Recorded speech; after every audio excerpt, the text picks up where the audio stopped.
आज हमारे साथ भगत सिंह जी पर बात करने के लिए श्री विजय गुप्त जी हैं, जो वरिष्ठ साहित्यकार हैं, कवि हैं और पत्रिका साम्य के संपादक हैं। आइए हम इन पे भगत सिंह जी के कुछ पहलुओं पे बात करते हैं। श्री विजय जी, भगत सिंह जी की जैसी छवि हमारे सामने प्रस्तुत की जाती है, एक रोमांटिक क्रांतिकारी या एक उद्यत नौजवान, तो क्या ये सही छवि है भगत सिंह की हमारे सामने?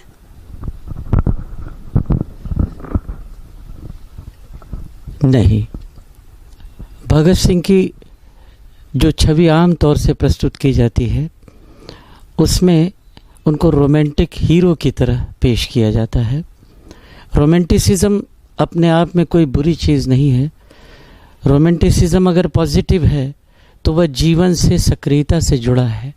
लेकिन देखने में ये आया है कि जो दक्षिणपंथी दल होते हैं, राजनीतिक दल, और जो प्रतिक्रियावादी साहित्यकार, इतिहासकार हैं, इन लोगों ने भगत सिंह और उनके जांबाज साथियों की जो छवि निर्माण की है, जो छवि प्रस्तुत की है, वह एक ऐसे नौजवान की छवि है जो बिना सोचे समझे अपनी जान अपने देश पे कुर्बान करना चाहता है। दरअसल ऐसा था नहीं, ऐसा है भी नहीं।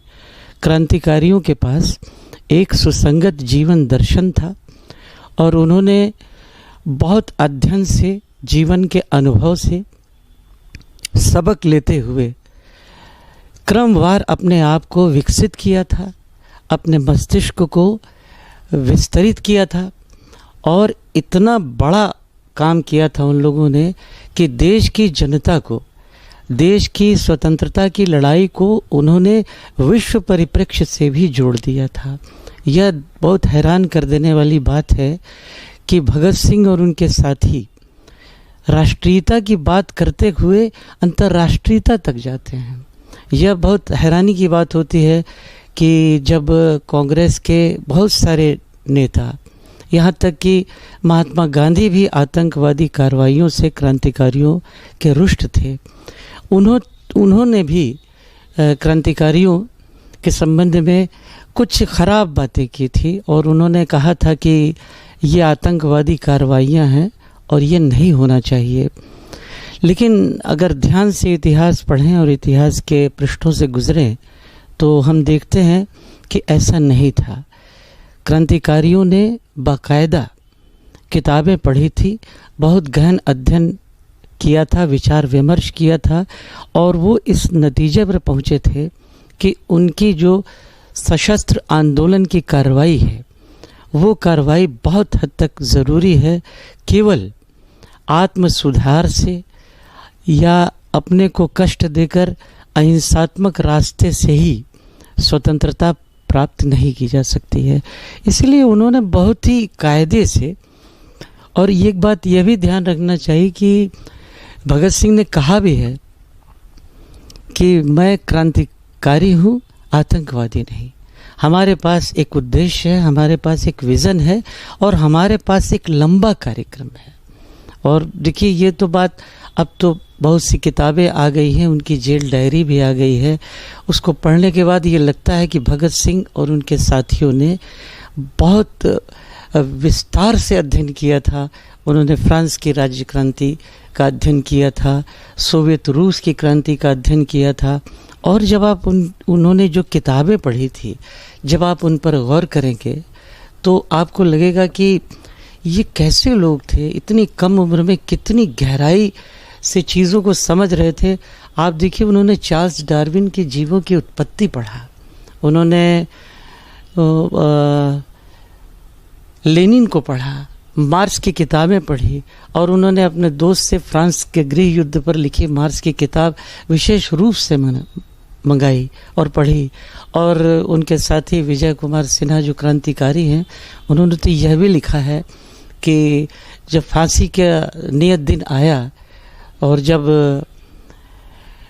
फांसी के लिए भगत सिंह को लेने पहुँचे तो उस समय भगत सिंह एक पुस्तक बड़े मनोयोग से पढ़ रहे थे और वो पुस्तक लेनिन की जीवनी थी। और ये वाक्य तो बहुत ही प्रसिद्ध हुआ कि उन्होंने कहा था कि ठहरो, एक क्रांतिकारी दूसरे क्रांतिकारी से मिल रहा है। तो दरअसल क्रांति को लेकर हमारे नौजवानों के मन में कोई अराजक धारणा नहीं थी।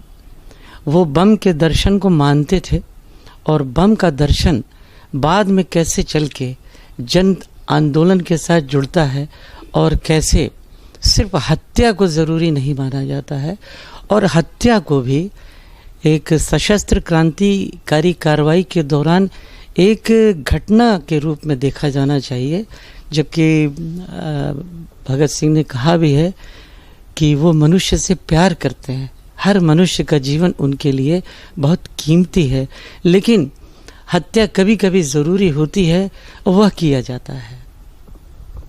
तो मैं सोचता हूँ कि भगत सिंह की जो छवि है, उस छवि के साथ भगत सिंह के समाजवादी विचारों को फैलाने की ज़रूरत है और यह भी देखने की ज़रूरत है कि ये क्रांतिकारी अपने परवर्ती दौर में इस नतीजे पर पहुँचे थे कि केवल पिस्तौल और बम चलाने से कुछ नहीं होगा।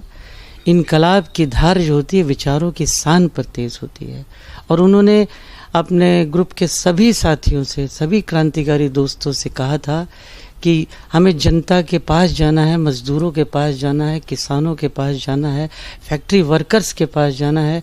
हमें पूरी विशाल जनता को इस स्वतंत्रता संग्राम के युद्ध में लामबंद करना है और उन्हीं के साथ लड़ाई करनी है। तो ये एक बहुत बड़ा पर्सपेक्टिव है क्रांतिकारियों का, जिस पे आम तौर पर ये जो दक्षिणपंथी राजनीति करने वाले लोग होते हैं, पूंजीवादी दल होते हैं, वो अक्सर इन पर पर्दा डालते हैं और वो भगत सिंह और बाकी क्रांतिकारियों की छवि को क्रांतिकारी न बनाते हुए एक सेलेबल प्रोडक्ट में बदल देते हैं।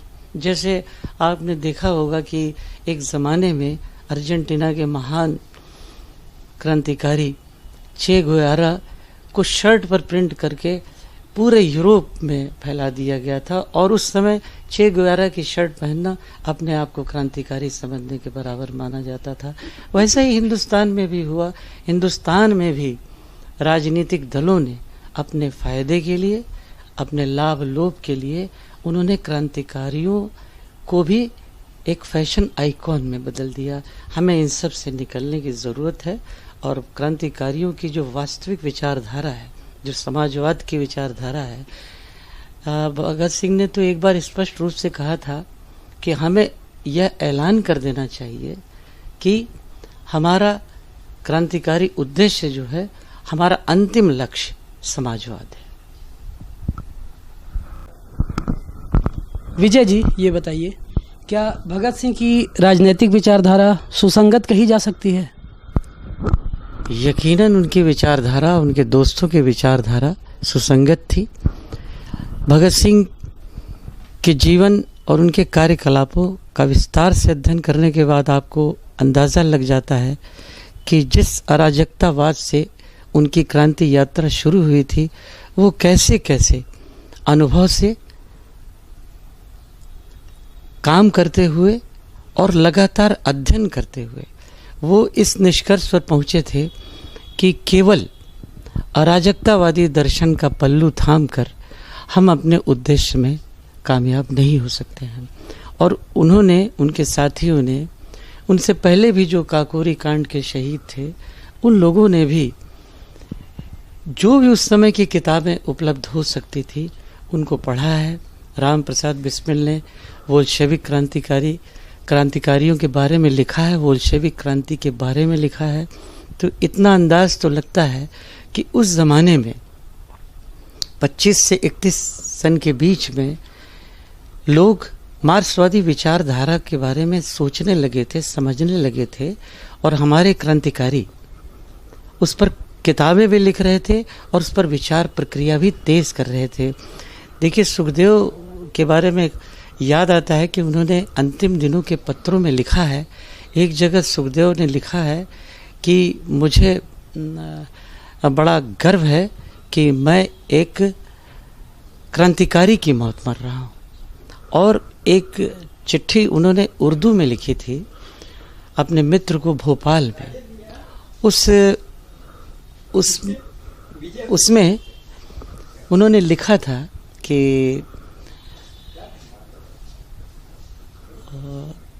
मुझे आपसे लेनिन का पता लगा है और मैं लेनिन से बहुत प्रभावित हूँ और मैं उन्हें पत्र लिखने जा रहा हूँ। हालांकि यह बात पता नहीं लगती है कि सुखदेव ने यह पत्र लिखा और यह लेनिन तक पहुँचा या नहीं पहुँचा, लेकिन उस पत्र की इबारत को पढ़ के इतना तो समझ में आता है कि क्रांतिकारियों ने वामपंथ को, मार्क्सवाद को, राजनीति के लेफ्ट विंग को अपने तरीके से समझना शुरू किया था। और भगत सिंह ने तो स्पष्ट रूप से कहा था कि मैं इस नतीजे पर पहुंचा हूं कि समाजवाद ही भारत का भविष्य हो सकता है। तो ये बहुत आश्चर्य करने वाली बात है कि एक नौजवान युवा, एक युवा बिल्कुल समझ लीजिए भरी जवानी में भगत सिंह की मौत हो गई थी। 23 साल 5 महीने 26 दिन की आयु में एक क्रांतिकारी इस नतीजे पर पहुंचता है कि क्रांतिकारियों की लड़ाई को जन आंदोलन में बदलना है, और वो हत्या की राजनीति और बम और पिस्तौल के दर्शन से गुजरता हुआ उसको व्यापक स्तर पर ले जाता हुआ किसानों और मजदूरों की लड़ाई में बदलने का स्वप्न देखता है। तो मेरा ख्याल है कि यह स्वप्न भारत में अभी भी अधूरा है। अभी भी समाजवाद की जो यात्रा है वो अभी भी नहीं हो रही है। आप आज के इस परिप्रेक्ष्य में देखेंगे तो आपको भगत सिंह और उनके साथियों की महत्ता समझ में आएगी। कुछ चीज़ें बड़ी अजीबोगरीब उठाई जाती हैं जानबूझ के, जिसको आप पॉलिटिकल स्टंट कह सकते हैं।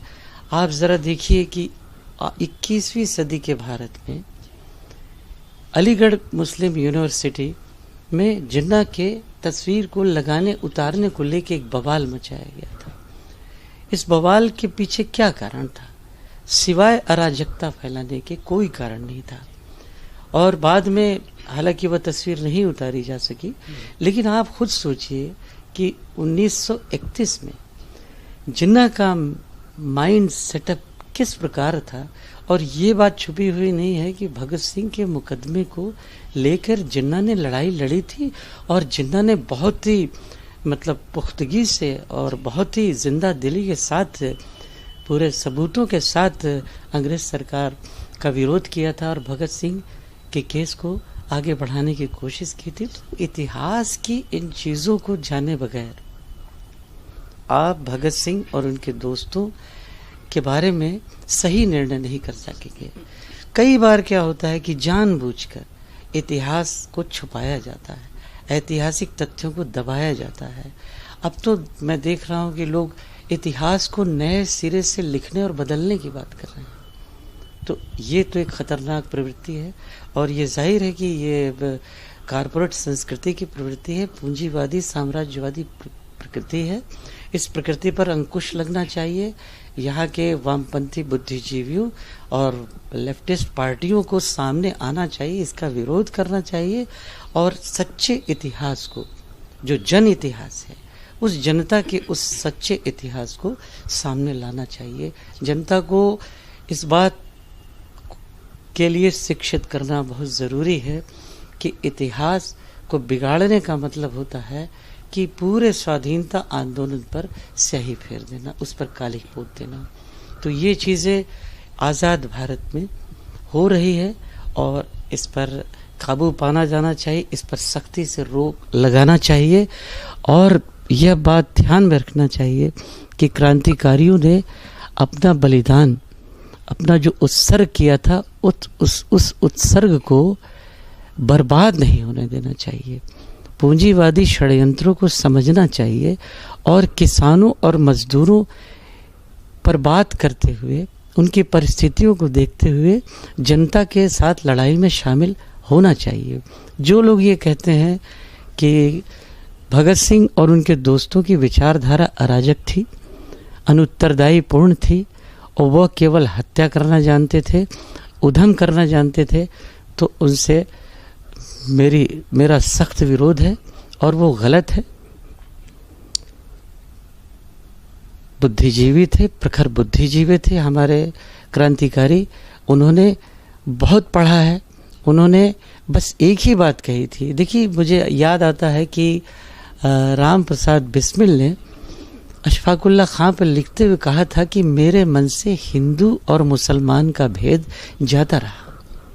मुझे अच्छी तरह याद है कि शहीद भगत सिंह पर अपना रिसर्च वर्क करते हुए, उन पर किताब लिखने की जब तैयारी कर रहे थे कुलदीप नैयर, तो कुलदीप नैयर कई बार पाकिस्तान जाना हुआ और पाकिस्तान में उस चौक पर, शादमान चौक जो जिसका नाम है, उस चौक पर उन्होंने, जहाँ पर उनको फांसी दिया गया था, उस शादमान चौक पर जाना हुआ था और वहाँ के एक हॉल में एक बहुत बड़ा पंजाबी का जलसा हो रहा था। तो उन्होंने लिखा है कि उस जलसे में मैंने देखा कि हॉल में सिर्फ एकमात्र तस्वीर भगत सिंह की थी। तो मैंने पूछा वहाँ के लोगों से कि सिर्फ भगत सिंह की तस्वीर है इस दीवार पर, तुमने अल्लामा इकबाल की तस्वीर, जो कि बहुत बड़े शायर हैं, उनकी तस्वीर, फिलोसोफर है, क्यों नहीं लगाई? तो वहाँ के लोगों ने जवाब दिया था कि एक ही पंजाबी है, एक ही सिख है जिसने देश पर जान कुर्बान की है। इसी समय इस पर लिखते हुए एक दृष्टांत का और वर्णन किया है कुलदीप नैयर ने, जो आंखें खोल देने वाला है। उसी समय कुलदीप नैयर के पास दो मुलजिमों ने, हरजिंदर कौर, सुखजिंदर कौर ने एक चिट्ठी लिखी थी। ये दोनों को फांसी होने वाली थी। इन्होंने वैद्य की हत्या की थी। तो उन्होंने पत्र लिखा था कि क्रांतिकारी शहीद भगत सिंह को कहा जाता है भगत सिंह ने भी हत्या की थी, आप उसे क्रांतिकारी कहते हैं। हमने भी अमृतसर मंदिर पर, अमृतसर गुरुद्वारे पर आक्रमण करने की योजना बनाने वाले वैद्य को मारा, तो हम में और भगत सिंह में क्या फ़र्क है? तब उन्होंने कहा था फ़र्क है। आतंकवादी कार्रवाइयों को जनवादी और क्रांतिकारी कार्रवाइयों से जोड़ा नहीं जा सकता है। हत्या, बदले के लिए की जाने वाली हत्या एक कानूनन अपराध है, लेकिन एक व्यापक समुदाय के हित के लिए, एक बहुत बड़े देश को स्वतंत्र करने की दिशा के लिए की जाने वाली क्रांतिकारी सशस्त्र कार्रवाइयों का मतलब ही अलग होता है। तो आतंकवाद और क्रांतिकारिता में फ़र्क करने की ज़रूरत है। आसानी से नहीं बनाया जा सकता है। चंद्रशेखर आज़ाद नहीं बनाया जा सकता, बटुकेश्वर दत्त नहीं बनाया जा सकता, भगत सिंह बहुत मुश्किल से बनते हैं। जीवन की आग में और क्रांति की तपस्या में जलते भुनते हुए बनते हैं। इसलिए भगत सिंह को आज की तारीख में सही परिप्रेक्ष्य में, सही विचारों के साथ सामने रखने की ज़रूरत है।